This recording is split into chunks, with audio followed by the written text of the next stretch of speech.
Oi, boa noite a todos. Boa noite, Mazola. Pati, boa noite. É Boa um prazer estar noite. aqui com vocês depois de pouco menos de um ano da nossa última live do Fundo de Economia Real. Então, a gente está bastante feliz e com os resultados do fundo anterior. E a gente vem hoje para discutir um pouco uma nova iniciativa no setor de economia real, mais especificamente ligado ao setor de impacto. Então, seria interessante a gente entender por que dessa nova iniciativa, o que significa investimento de impacto, qual a estratégia do banco, e eu estou super feliz de ter o Mazola, que é o sócio responsável por todo o esforço de private equity do Banco Pactual, a Patrícia, que é responsável pela área de impacto do Banco Pactual, está fazendo um trabalho fantástico, tem um monte de iniciativa legal, e eu, sócio responsável pela BTG Pactual Advisors. Então vamos começar. Mazola, conta um pouquinho para a gente, por favor, da área de private equity do banco, um pouco do track record recente que a gente teve e também um pouco sobre a performance do fundo de economia real. Tenho certeza que a gente tem muitos clientes felizes do fundo, então estão todos curiosos para saber um pouquinho como é que está indo o investimento. Então tá bom, Pini, obrigado, boa noite a todos vocês, os que já têm acompanhado o nosso trabalho aqui, os que estão acompanhando pela primeira vez. É com bastante satisfação que a gente apresenta um novo produto para vocês, onde esse produto ele já vem fruto de uma história bastante longa. Já são 10 anos que eu toco a área de gestão aqui. Nesse período tivemos alguns produtos, todos eles bem-sucedidos. O ano passado fomos eleitos pela Preqin, que é o principal avaliador de fundos no mundo, como o segundo gestor mais consistente do mundo nos últimos 10 anos, o primeiro da América Latina nos últimos 10 anos. E dentre os vários produtos, o último produto tinha sido o produto de economia real, onde é um fundo onde hoje nós temos, com a transação da Oi, que deve se concretizar, tudo caminhando bem no mês seguinte, no final do mês de junho, e a gente teria com isso aproximadamente 75% da alocação do fundo. As duas empresas já investidas estão caminhando muito bem, tanto na Inspira, que é a empresa de educação, a gente saiu do sexto maior grupo privado no Brasil para passar a ser o terceiro maior grupo privado no Brasil, e a TagMe, que é aquele negócio relacionado à laminação, tecnologia com aquelas etiquetas inteligentes de RFID. A gente começou no período do investimento do fundo com 30 milhões de EBITDA, já estamos caminhando para ter uma expectativa de 12 meses de EBITDA de 100 milhões, tudo isso de uma maneira orgânica, e agora no último mês a gente realizou uma aquisição bastante importante na França, com o principal vendedor de etiquetas para Louis Vuitton, e no mês seguinte a gente está finalizando uma transação na Itália também bastante relevante, que tudo correndo bem, a gente vai se tornar o segundo maior vendedor de etiquetas inteligentes no mundo. Então é um avanço bastante grande na tese, num prazo relativamente curto, e com isso a gente começou a observar outras oportunidades. Na esteira dessa oportunidade, a gente olhou o fundo de impacto, e aí pouco a pouco eu vou contando para vocês um pouquinho o racional do fundo de impacto e como que esse produto foi concebido. Muito bom.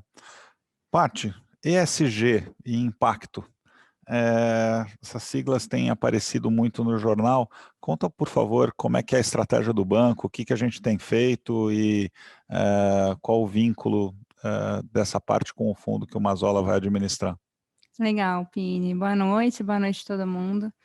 É uma pergunta super interessante, porque esse tema não é novo, né, para o BTG Pactual. A gente já vem se aproximando dessa frente de ESG há pelo menos 6 anos aqui dentro. Então, em relação à nossa própria postura institucional, sustentabilidade já é algo muito importante para a forma como a gente conduz os nossos negócios.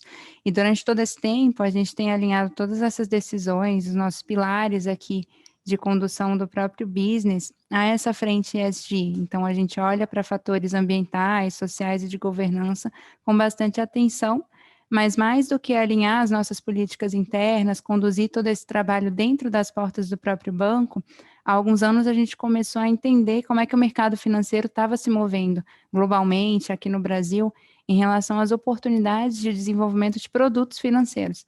Então, quando a gente olha, por exemplo, para o mercado europeu, para o mercado americano, todas essas frentes globais, elas já estão muito mais maduras. Os produtos que você tem hoje sendo ofertados com esses pilares de sustentabilidade e o objetivo de gerar um impacto social e ambiental positivo são muito mais relevantes lá fora. E quando a gente olhava no que estava acontecendo aqui no Brasil, na América Latina como um todo, a gente via que esse mercado ainda estava muito embrionário, ele estava nascendo. Quem estava tentando fazer alguma coisa por aqui ainda eram gestores muito pequenos, que tinham as melhores intenções de gerar impacto social e ambiental positivo, mas que estavam tendo grandes desafios em entregar retornos, e ao mesmo tempo, em relação a volumes, as coisas ainda eram muito inexpressivas. Então, a gente viu essa grande oportunidade, a gente entendeu que os capitais, eles estavam sendo realocados numa tendência global que estava chegando aqui no Brasil também, buscando, além de retorno consistente sempre, essas oportunidades de gerar, ao lado de um retorno financeiro, esse retorno de impacto. Então, mirar para essa maximização, retornar para a sociedade, para o meio ambiente e trazer esses pilares de sustentabilidade. Então, mais do que só as letras do ESG, quando a gente fala desses fatores, no fundo, o que a gente está trazendo é esse propósito de gerar um impacto positivo através de negócios que intrinsecamente estão mudando a sociedade, estão mudando o meio ambiente, e dentro disso, continuar fazendo todo o trabalho excelente que a gente faz, que o próprio Mazola contou para vocês, todo o trabalho que ele vem entregando ao longo de 10 anos, tanto em infraestrutura quanto private equity, e adicionando essa frente de impacto lado a lado. Então, a gente viu nessa oportunidade de desenvolver um produto que mira para as duas coisas, uma nova oferta que a gente traz aqui para o Brasil, então uma rara combinação desses dois componentes e trazendo toda essa excelência do BTG Pactual para desenvolver esse novo mercado em investimentos sustentáveis e de impacto. Obrigado, Paty. Em relação ao Fundo de Economia Real, eu me lembro que uma das perguntas que a gente discutiu à época foi o momento da economia, a pandemia. Nós estávamos ali perto de julho, agosto do ano passado, talvez no auge da primeira onda, estamos passando a segunda onda agora. Mazola, por que esse momento para o produto e como é que o time vai se organizar em relação ao portfólio de produtos que a área administra?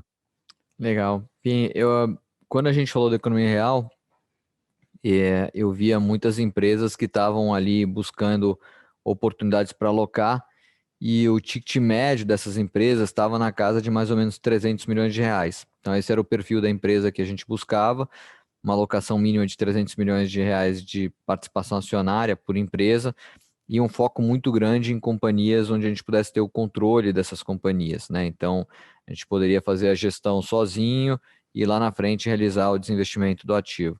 Então, se você olha a transação de TagMe, a gente tem 85%, se olha a transação de Inspira, a mesma participação, se olha a transação da Oi, a gente vai ter aproximadamente 60%, então, sempre participações com controle e companhias de um porte médio para grande. Quando a gente olhou o aprofundamento da crise, a gente começou a ver que cada vez mais as empresas menores e médias, elas tinham menos e menos acesso ao mercado de capitais, ao sistema bancário para poder tomar a dívida e passar por esse período.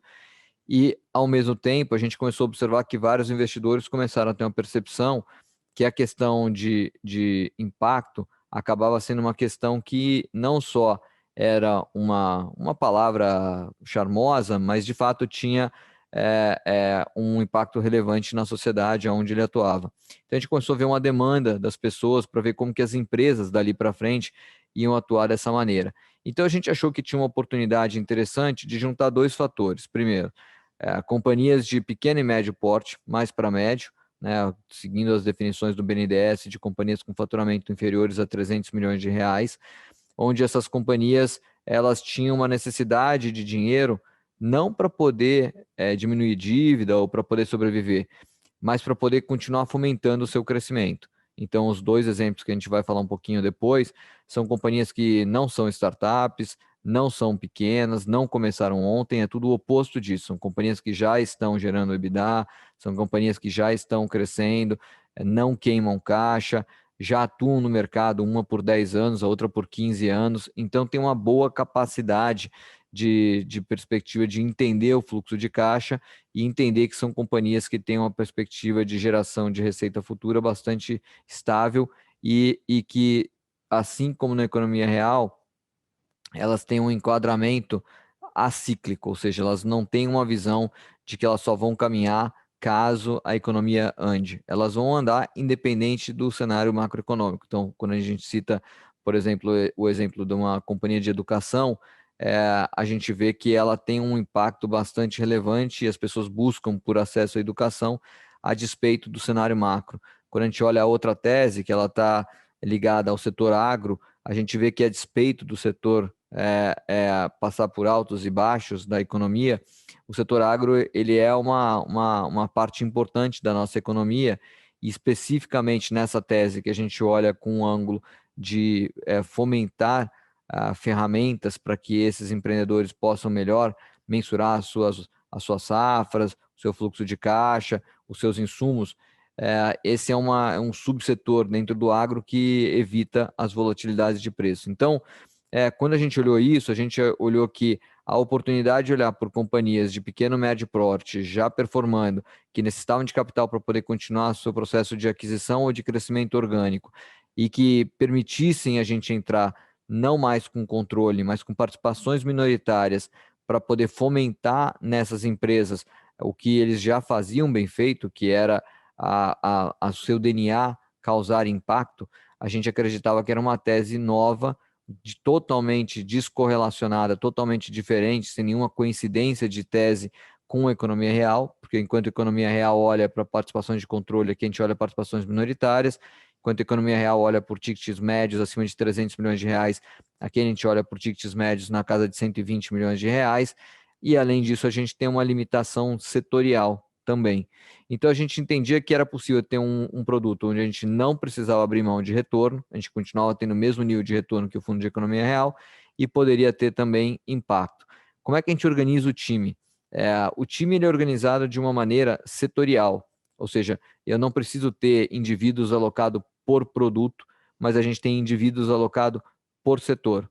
E a hora que a gente olha essa alocação setorial, se a oportunidade no setor de educação ela vem com um ticket médio acima de 300 milhões de reais ou na casa de 120 milhões de reais, a gente tem um time especializado em entender o setor de educação para poder entender se aquela tese faz sentido ou não faz.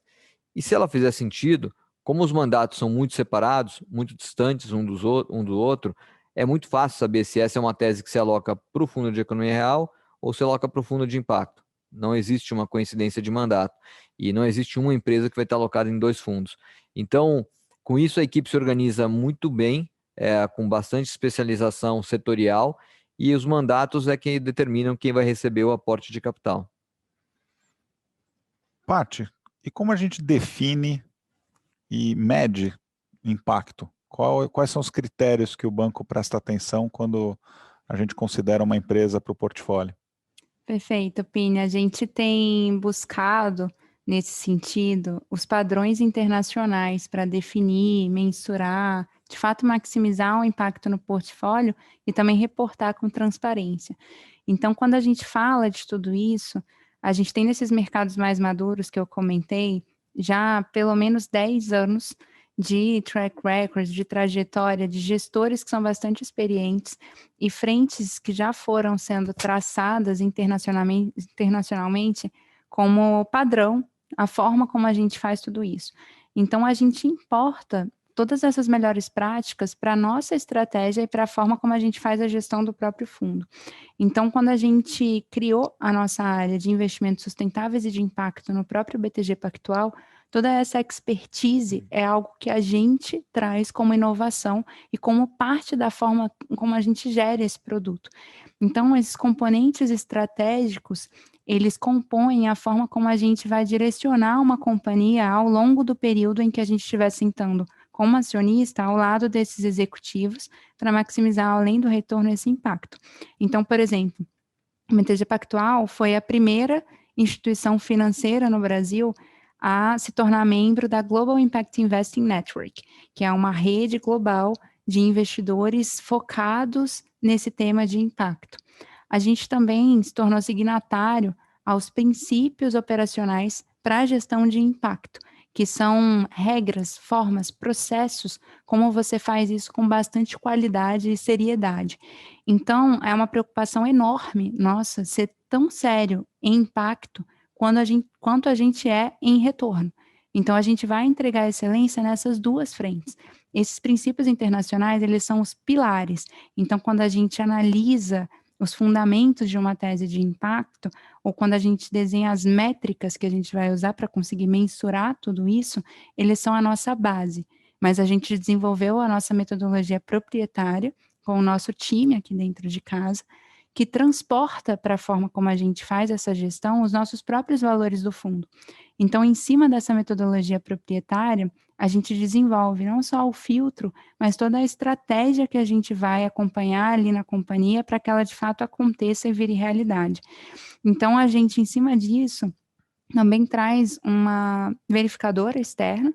Então, a gente tem a Citaui, que é a principal consultoria em ESG e em impacto aqui na América Latina, exatamente para trazer um olhar de um terceiro sobre tudo que a gente faz aqui dentro de casa. Então, não só a gente entrega como qualidade, mas a gente também tem a transparência de alguém que vai olhar não só para tudo isso que a gente já tem de ferramenta, mas também para as próprias diligências de cada um dos ativos de uma forma independente.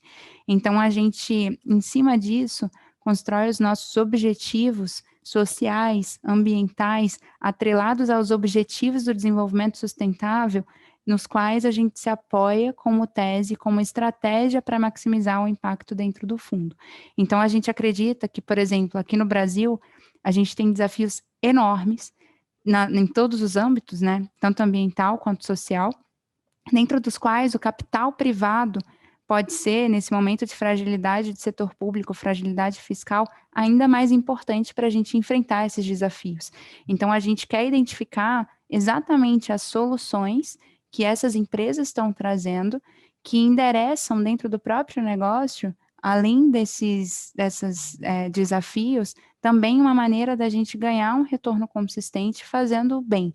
Então, o que a gente traz são esses pilares, é assim que a gente define, é assim que a gente mede, e sempre com essas referências internacionais, com uma seriedade enorme e com um respaldo externo.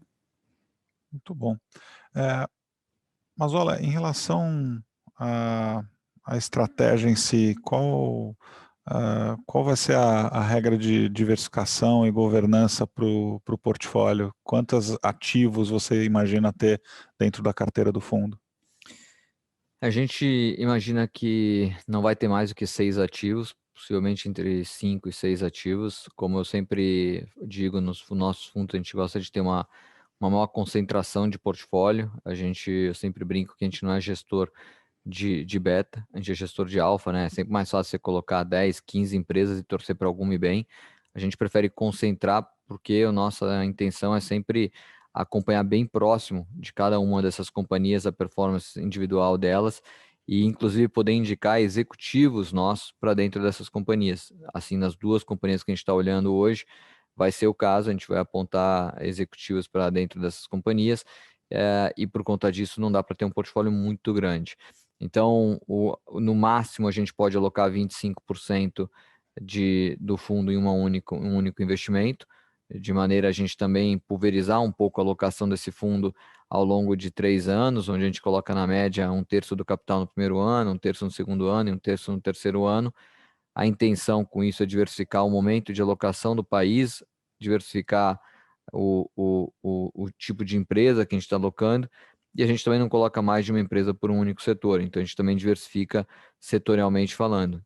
As empresas vão ter ali um ticket médio na casa de 125 milhões, participações minoritárias, companhias onde a Patrícia sempre tem a capacidade de poder estabelecer métricas de avaliação da companhia dos executivos, de forma que a remuneração deles também é atrelada a impacto, não somente a retorno financeiro, mas ao mesmo tempo a gente almeja o mesmo nível de retorno que a gente tem no nosso fundo de Private Equity.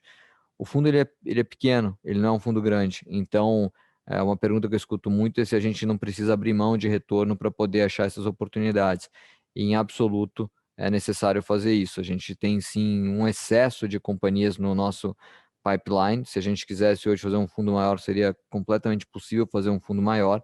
Com os 2 investimentos que eu mencionei que a gente tem hoje, um já fechado, aprovado no CAD, o outro em vias de, a gente já largaria do fundo com mais ou menos 35% do fundo alocado, então a gente já cumpriria, inclusive, toda a alocação que a gente teria para esse ano, e eu acredito que a carteira, quando ela está sendo montada, uma empresa no setor de educação, uma empresa no setor agro, com não mais do que aproximadamente 20% que a gente vai 20% em cada uma das empresas que a gente vai alocar ao longo desse período, a gente fica bem em linha com o que é o objetivo e o mandato do fundo. Perfeito. E, Paty, quais são os setores que a gente considera e aqueles que a gente não considera para a estratégia? Tem alguns que já tem bola preta na largada? Tem sim, a gente traz os valores bem alinhados, né? Como eu estava comentando, mas a gente também identifica muitas oportunidades. Então, falar em desafios ambientais e sociais no Brasil traz para a gente um portfólio bastante amplo enquanto possibilidades. E aí a gente traz, por exemplo, um foco em alguns setores. Quando a gente fala de impacto ambiental, a gente olha para a possibilidade de criar cidades mais resilientes e mitigar a mudança climática. Então, por exemplo, o setor de gestão de resíduos e economia circular é uma frente que aqui no Brasil ainda está muito pouco profissionalizada, muito informal, e onde a gente vê algumas oportunidades de consolidação, de fazer um trabalho bastante interessante. Então, a gente recentemente estava olhando, por exemplo, uma tese de reciclagem de plástico. Nessa frente, tem várias oportunidades que a gente consegue identificar de fazer um trabalho interessante, onde a gente tem escalabilidade enquanto possibilidade, mas ao mesmo tempo a gente traz um impacto bastante relevante. Então, esse é um setor que a gente olha com bastante carinho. A gente também olha, por exemplo, para agronegócio sustentável. Então, essa é uma frente, como o próprio Mazola estava comentando, que representa um componente da nossa economia bastante significativo. E, ao mesmo tempo, a gente vê grandes oportunidades de trazer tecnologia para conseguir aumentar a produtividade que a gente tem no campo e a eficiência que a gente tem no uso dos recursos naturais que o Brasil possui. Então, esse é um setor onde a gente identifica oportunidades. Então, a gente está, por exemplo, como a Mazola comentou, olhando já uma companhia que traz exatamente uma solução nessa linha. Então, ela desenvolve uma frente tecnológica, que a gente já explica melhor como é que funciona, mas que traz para produtores que não têm acesso a alguns serviços um componente importante de melhor gestão agrícola que eles conseguem fazer dentro do trabalho que eles já estão desempenhando. E é uma tese que é super escalável. A gente também olha, por exemplo, para o setor de energia renovável e eficiência energética, onde criativamente a gente talvez consiga identificar soluções que podem fazer parte do portfólio. Então, no fundo, dificilmente a gente vai fazer um investimento em solar ou eólica, que são automaticamente verdes, mas tem taxas de retorno relativamente baixas, e o que a gente busca aqui é um retorno mais expressivo para o nosso investidor, mas, ao mesmo tempo, eles implicam em pouco desafio enquanto gestor para maximizar esse impacto que eles geram. E o que a gente quer é sentar na cadeira de acionista e trazer uma estratégia mais ativa de criação e maximização de impacto. Então, formas de interagir com esse setor que sejam mais engajadas vão fazer parte aqui do hall de possibilidades profundo. Em saneamento, a gente pode oportunisticamente dar uma olhada em algumas oportunidades onde o capital privado e uma exposição mitigada a público podem fazer sentido. E quando a gente fala em impacto social, o que a gente quer é também criar um maior acesso para serviços básicos. Então, toda a frente de inclusão financeira, saúde, educação, são interesses para o nosso portfólio que podem ser muito bem explorados. Então, em educação, a gente tem a primeira investida do fundo, inclusive, que também traz um componente tecnológico para oferecer uma educação de qualidade e ter uma capilaridade enorme, geográfica, em público que ela atinge, que a gente também já explica melhor. Mas em setores, a gente está bem focado nessas oportunidades. Como a Mazola comentou, a gente deve ter uma diversificação bastante importante na carteira, então a gente não deve ter mais de uma empresa por setor, e ao mesmo tempo nenhuma companhia vai representar mais de 25% da concentração do portfólio. E você perguntou, tem alguém que tem bola preta? Tem. Os valores para o fundo, eles são muito sólidos. Então, quando a gente fala, por exemplo, em combustíveis fósseis, essa frente de intensidade de carbono, a gente acredita que não vai ter um papel relevante no longo prazo quando a gente pensa em soluções para os desafios ambientais que a gente tem. Então, esse tipo de setor, por exemplo, não vai fazer parte da nossa tese. Quando a gente fala em setores que emitem carbono, em outras frentes mais não alinhadas, álcool, ou outras frentes que não estão, de fato, trazendo soluções para esses desafios que a gente identifica, todos vão estar excluídos das possibilidades de investimento do fundo. Então, é mais ou menos assim que a gente vai trabalhar. Bacana. Finalmente, antes da gente abrir aqui para as perguntas da turma, estou vendo que a gente está com uma participação bem grande aqui no nosso bate-papo. Mas olha, quais são os termos do fundo e quando que a gente investe? Tá bom. Os termos é um fundo de 7 anos, com um período de investimento de 3 anos, onde, na média, cada vez que a gente compra uma companhia, nós buscamos o desinvestimento num período de 4 anos. Então, ele é um fundo bem mais rápido do que a média de mercado, né? O mercado trabalha geralmente com fundos de 10 a 12 anos. É um fundo onde a gente tem o tradicional 2,20 para investimentos a partir de 5 milhões. E é um fundo onde a gente almeja retorno de IPCA mais 20. Depois tem a oportunidade também de alocar no feeder, aí onde são cheques menores, você me corrige se eu estou errado, mas com 100 mil de alocação mínima, uma taxa de administração aí de 2,5% e 20% de performance no que superar IPCA mais 6,5%. Então, esses dois fundos têm um prazo para captação que se encerra no dia 7 de junho e depois a oferta em si termina no dia 10. Perfeito. Agora a gente já está tendo algumas perguntas aqui no nosso bate-papo. Eu vou tentar dar uma certa organizada. Muita curiosidade em relação a quais são as empresas que a gente já tem no portfólio. Então, Mazola, conta para a gente um pouquinho desses dois casos que já estão alinhados, o que nos atraiu para essas empresas. Tá bom. A primeira tese é uma companhia que foi aprovada no CAD a semana passada, então eu já posso falar o nome, chama Gran Curso, uma companhia onde os empreendedores já estão nela há mais de 10 anos, são pessoas que desenvolveram a tese do zero e hoje a companhia já é a segundo maior player na indústria. O objetivo dela é apoiar pessoas que buscam se preparar para poder participar de concursos públicos federal, estadual, municipal, OAB, medicina, entre outros cursos. E tem na sua maioria mais de 60% mulheres e, obviamente, a maioria esmagadora dessas pessoas são pessoas que hoje trabalham na informalidade, com uma condição de estabilidade praticamente inexistente, migrando para possibilidades de empregos onde elas passam a ter uma maior capacidade de previsão de fluxo de receita e uma série de outras condições mais favoráveis. A empresa ela cresceu muito e acreditamos que ela pode ser a primeira líder do setor já no ano que vem, porque ela vem crescendo diferente dos seus maiores competidores de maneira virtual, de maneira digital, enquanto a maior parte das empresas hoje operam de maneira física, e isso permite que pessoas no norte, no nordeste, no sul tenham acesso ao mesmo material, à mesma capacidade de competição, vamos chamar assim, para poder participar desses programas. Então, essa é uma primeira tese. O perfil de curso tem um custo mais reduzido do que a média dos cursos presenciais, até porque, por ser digital, permite uma maior escalabilidade e isso torna o produto mais acessível, não fazendo a empresa menos rentável em relação aos seus participantes da indústria. Essa é a primeira tese, onde a gente tem um pouco mais de 100 milhões alocado para ela, e essa transação vai se concluir juntamente com o fechamento do fundo. Então, as duas transações acontecem em conjunto, o fundo fecha no início de junho, e no 1º de julho a gente tem a entrada desse ativo para dentro do fundo. O segundo ativo eu não posso abrir o nome, porque a gente está na fase final, mas já estão no período de exclusividade, caminhando super bem com os contratos. Devemos concluir também por volta do dia 10 de junho a transação.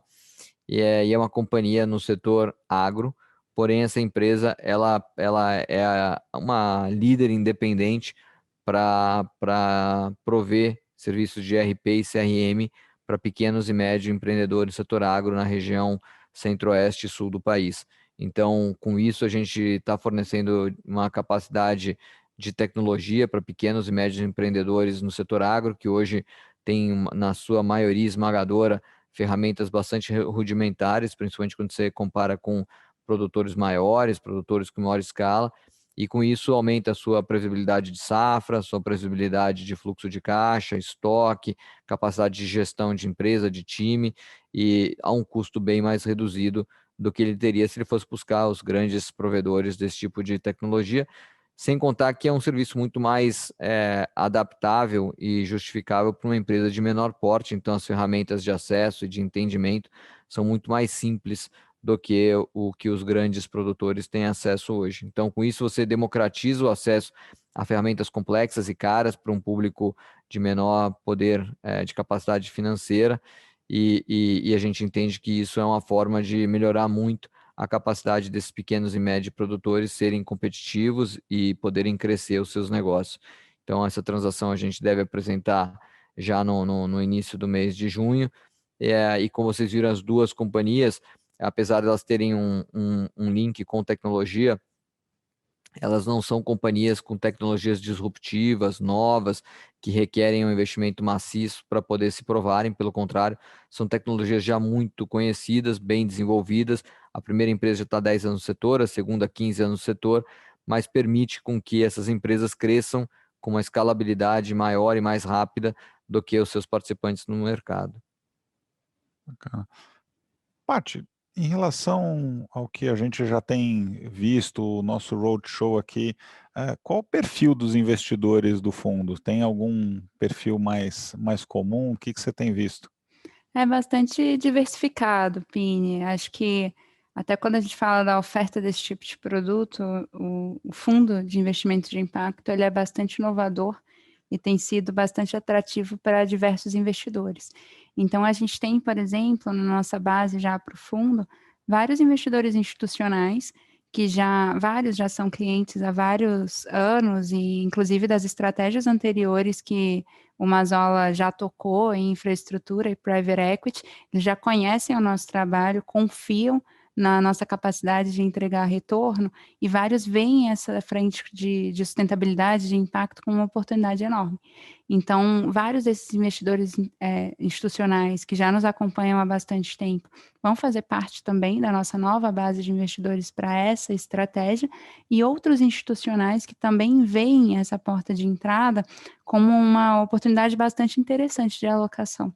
E além de investidores institucionais, a gente também tem uma base aqui de grandes fortunas, então vários clientes que têm um patrimônio expressivo, que têm olhado para essa oportunidade de impacto, até como alinhamento de valores da própria família, mas também com essa frente em private equity, olhando para diversos setores com alocação ali bastante oportuna, com uma boa composição na frente de alternativos. E quando a gente fala do investidor individual ou um cheque menor, a gente vê que essa migração para alternativos e essa demanda também por algo relacionado à sustentabilidade, especificamente impacto, tem sido bastante atrativa. Então, a gente vai ter essa base que é bastante diversificada, vai compreender desde o institucional, a grande fortuna, até o investidor menor de varejo. E a gente, através do feeder, que o Mazola explicou, a gente democratiza esse tipo de fundo, esse tipo de produto, também para esse público com um cheque menor. Então, é uma oportunidade que tem sido bastante atrativa, a gente tem recebido ótimos feedbacks e a gente também está andando bastante bem com a captação, com essa diversidade toda aí de bolsos que vão participar da tese com a gente daqui para frente. Perfeito. Mazola, uma pergunta aqui interessante. A alta de taxa de juros de um patamar extremamente baixo, talvez até meio fora de preço na Selic, para algo um tanto quanto normalizado em algum lugar no começo do ano que vem, perto de 5,5%, 6,5%, enfim. Como é que isso impacta o cenário para investimentos alternativos, ou Como é que você enxerga? Existe alguma mudança estrutural importante para o teu portfólio, para as empresas que a gente está olhando? Bom, Pini, eu vou dividir minha resposta em duas partes. Acho que assim, para o ponto de vista estrutural, eu acho que muda muito pouco, porque obviamente 2% de juros é baixo e leva muita gente a buscar alternativas de investimento, mas 5, 6% continua muito baixo para os padrões históricos de Brasil ainda. Então, não acho que é isso que vai fazer as pessoas buscarem por outras formas que não Ainda mais em alternativas. termos reais, né? Ainda mais em termos reais, se é próximo de 0, 1%, 1,5%, então não altera estruturalmente o que a gente está falando, até porque, se a gente olhar, a indústria se sofisticou muito mais nos últimos anos, as pessoas começaram a entender que tem maneiras de diversificar seu portfólio, tem maneiras de não ficarem atrelados só a um único tipo de ativo, né? Antes era NTNB e Bolsa, NTNB e Bolsa, agora tem vários outros produtos financeiros que acabam trazendo mais complexidade para as pessoas poderem alocar, mas por outro lado, muito mais proteção e ganhos, né? Você consegue mensurar melhor o seu risco-retorno diversificando sua carteira com diferentes tipos de produto. Então, estruturalmente, eu acho que a tendência que a gente viu nos Estados Unidos de décadas é o que a gente está vendo no Brasil e vai continuar acontecendo. Como a Patrícia mencionou, não é só o institucional, mas inclusive grandes fortunas e investidores menores têm tido uma demanda muito grande para todos os produtos de líquidos. Então, eu acho que isso é uma tendência que não reverte. Se a gente estivesse falando que os juros fosse para 15, 20, a gente poderia ter uma situação diferente, mas está longe de ser esse o cenário. Do ponto de vista do nosso portfólio, tem duas coisas. Primeiro, aqueles que me acompanham desde a época do Economia Real, eu sempre falei que eu gostaria de montar carteiras que elas estão isentas dos altos e baixos da economia e dos juros, porque a gente já viu, né? A economia recentemente, 4 anos atrás, tinha juros a 14, cai para 2, vai para 6. A economia é volátil, né? E até por isso, quando vocês olham as nossas companhias, o grau de alavancagem é sempre muito pequeno. Eu sempre escuto de investidor, alavanca mais, alavanca mais, alavanca mais. E eu sempre falo, pô, é o oposto, né? Aqui é o gestor falando para os investidores, não, está bom, está bem assim, não precisamos alavancar, porque o dia que o juro sai de 2 para 6, eu estou tranquilo, não muda nada na minha vida. Então, um primeiro aspecto é que, do ponto de vista de estrutura de capital, não altera em nada as nossas companhias. Do ponto de vista de linha de negócios, também não altera nada, porque o setor de educação e o setor agro, ele vai performar independente do cenário que a gente olha de taxa de juros e principalmente a especificidade das teses que a gente está olhando, que não é o agro relacionado aos preços de commodities, mas é prover serviço para que eles possam prover a sua... Você tem um addressable market, o mercado é suficientemente grande para que você possa entrar nele e ter um market share importante, independente do que vai acontecer com o universo maior. É isso, e eu não estou comprando o milho, eu não estou comprando o café, eu estou fornecendo ferramentas para eles poderem gerir os seus negócios, que é necessária se os juros é mais alto ou mais baixo, independente disso, né? Aliás, quanto mais volatilidade, mais eles precisam dessas ferramentas, né? Então, acho que esse é o segundo ponto. E o terceiro ponto, para fins de valuation, que a gente está entrando nas empresas, já é sabido hoje, isso que você mencionou, que os juros vai ser 6%, 7% ano que vem. Então, já trabalhamos hoje com a precificação, já assumindo isso. Então, também não é uma surpresa para a gente, nem para os 2 investimentos que a gente está fechando agora e nem para os próximos que estão entrando. Perfeito.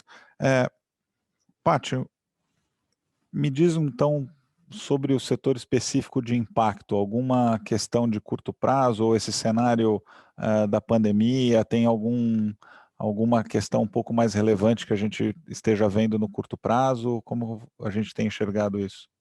A gente tem visto uma movimentação do capital, Pini, a nível internacional, muito interessante nesse sentido. Então, quando a gente olha, por exemplo, para a tendência de demanda de produtos financeiros lá fora, a gente vê desde o ano passado uma movimentação massiva, uma migração de produtos que não têm esses pilares de sustentabilidade, adesão ao ESG, para frente ESG. Então, essa é uma frente que o próprio CEO da BlackRock, o Larry Fink, antecipou muito o movimento, e mesmo antes da pandemia, ele falou que isso aconteceria, e de fato ditou um pouco a regra para esse mainstream ali no setor financeiro, mas também para os grandes investidores e para as oportunidades de negócio. Então, a gente tem visto isso, de fato, se acelerar num contexto aí de pandemia.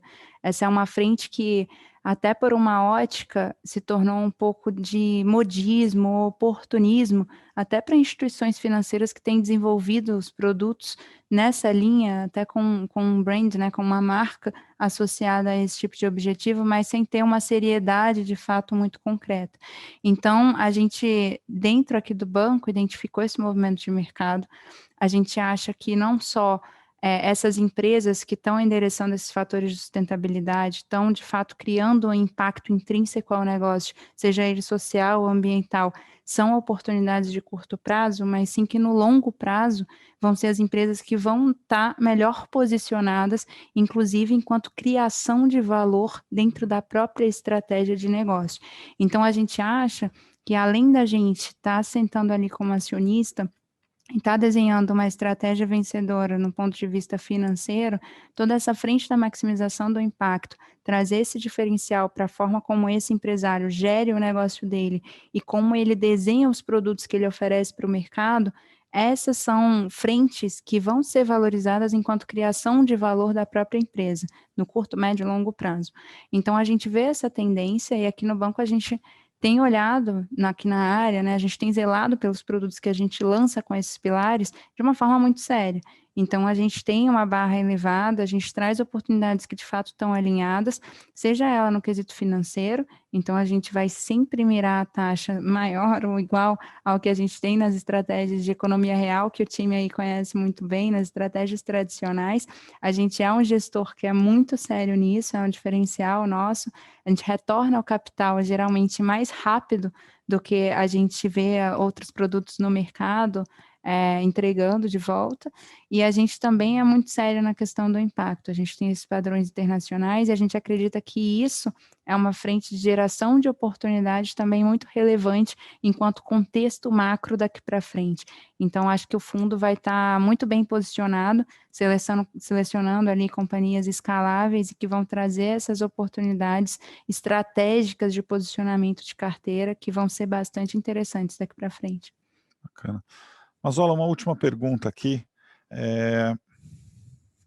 Tem alguma concorrência para a gente nesse tipo de produto? E qual seria o nosso diferencial em relação a essa concorrência, se é que ela existe no Brasil? Eu acho que tem alguns fundos de impacto que vieram recentemente para o mercado. O perfil dos fundos são bastante diferentes do que a gente olha.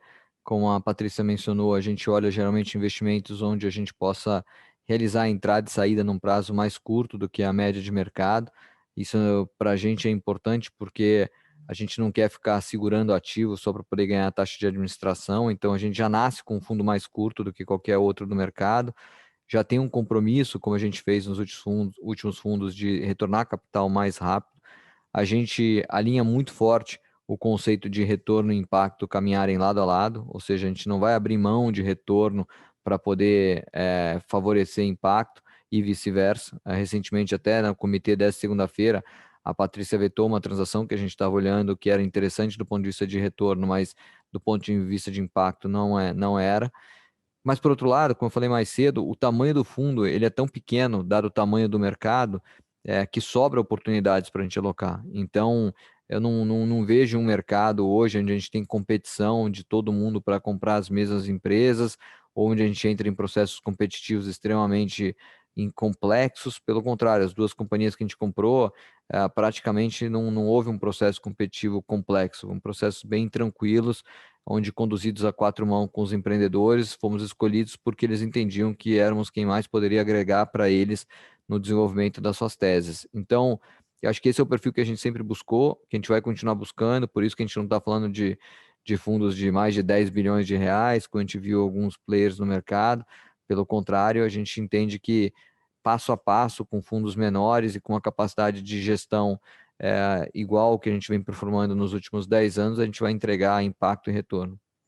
Bacana.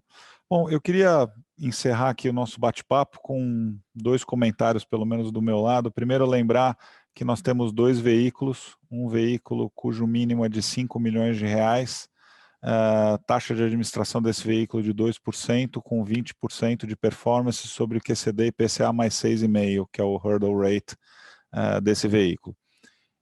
Tem a alternativa importante, que é o feeder, ou um veículo que vai comprar cotas desse veículo mãe. Ele tem uma sobretaxa de 0,5% em relação ao veículo de 5 milhões e um mínimo de investimento de R$100 mil. Então, é bacana porque, como a Patrícia disse, a gente está num processo aqui no banco de uma certa democratização, mas mais do que isso, de dar acesso aos clientes a alternativas de investimento que tragam um grande nível de diversificação. Eu lembro que uma das teses do ano passado é que a gente estava trocando múltiplo de bolsa, de ativos líquidos e listados, por múltiplo mais barato, com prêmio de liquidez. Então, acho que a tese permanece em absoluto a mesma, no ambiente de, ainda que Selic nominal um pouquinho mais alta, taxa de juro real baixo, essa diversificação é extremamente importante. Então, acho que os clientes têm que notar isso no portfólio. E em segundo, eu faço aqui um convite para quem esteja nos assistindo, conversem com seus advisors, veja se a oportunidade cabe no portfólio. Tenho certeza de que o Mazola aqui vai buscar retornos conforme os indicados aqui nos termos e condições do fundo. É um produto com pouca liquidez, tem que mensurar direitinho o tamanho do ativo dentro do portfólio para que o cliente possa suportar o prazo de 7 anos, que é um tanto quanto longo, mas, de novo, esse prêmio de liquidez é traduzido em provavelmente retornos um pouco mais altos. Queria agradecer de novo o Mazola. Patrícia, foi um prazer estar com você na minha primeira live contigo, bacana. E a todos que nos assistiram, muito boa noite, super obrigado. E de novo, conversem com os advisors de vocês, eu tenho certeza de que a gente vai conseguir ajudá-los bastante nisso e esclarecer outras dúvidas que talvez tenham passado aqui nas perguntas. Obrigado novamente, muito boa noite.